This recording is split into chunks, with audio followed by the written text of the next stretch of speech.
Dans cette séquence, nous allons voir le management de soi et ses fondamentaux théoriques. Le secteur aéronautique travaille en profondeur sur le facteur humain pour améliorer sans cesse la performance des pilotes et par conséquent la sécurité des vols.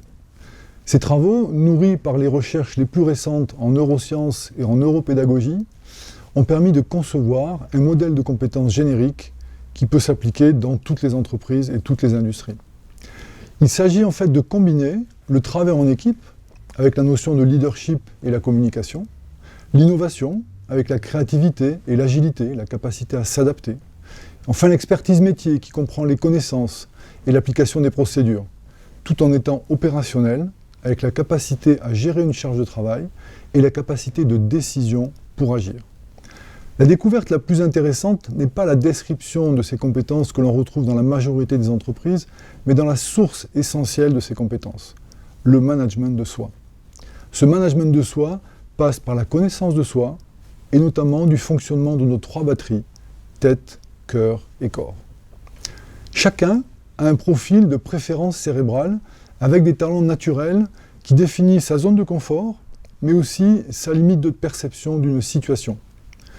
Nous savons aujourd'hui que notre cerveau reptilien considère la différence comme une menace. Et ce mode automatique tend à nous éloigner des personnes qui ont un profil différent du nôtre.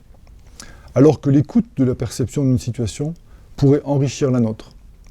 Ce mode automatique de notre cerveau est très utile pour économiser ses ressources et agir rapidement dans une situation connue. C'est ce que l'on appelle le mode routine. Mais dans une situation complexe, nouvelle, il peut nous jouer des tours et nous empêcher d'avoir un comportement ou une stratégie adaptée. Nous sommes soumis à ce que l'on appelle des distorsions cognitives. On distingue les biais cognitifs externes, comme le biais de conformité, le biais de disponibilité d'une information, le biais d'ancrage ou encore l'aversion à la perte. Nous avons également des biais cognitifs internes que l'on appelle des drivers. Je les appelle moi les pilotes clandestins. Nous avons le soi parfait, le soi fort, le dépêche-toi, le fais des efforts et enfin le fais plaisir. Pour ne pas tomber dans ces distorsions cognitives, il faut passer en mode adaptatif qui consomme plus de ressources et nécessite du temps, mais qui est indispensable pour s'adapter à une situation nouvelle. C'est ce que l'on appelle l'intelligence adaptative. Pour la développer, nous avons plusieurs outils à notre disposition, mais voyons avant tout ce qui nous permet d'apprendre.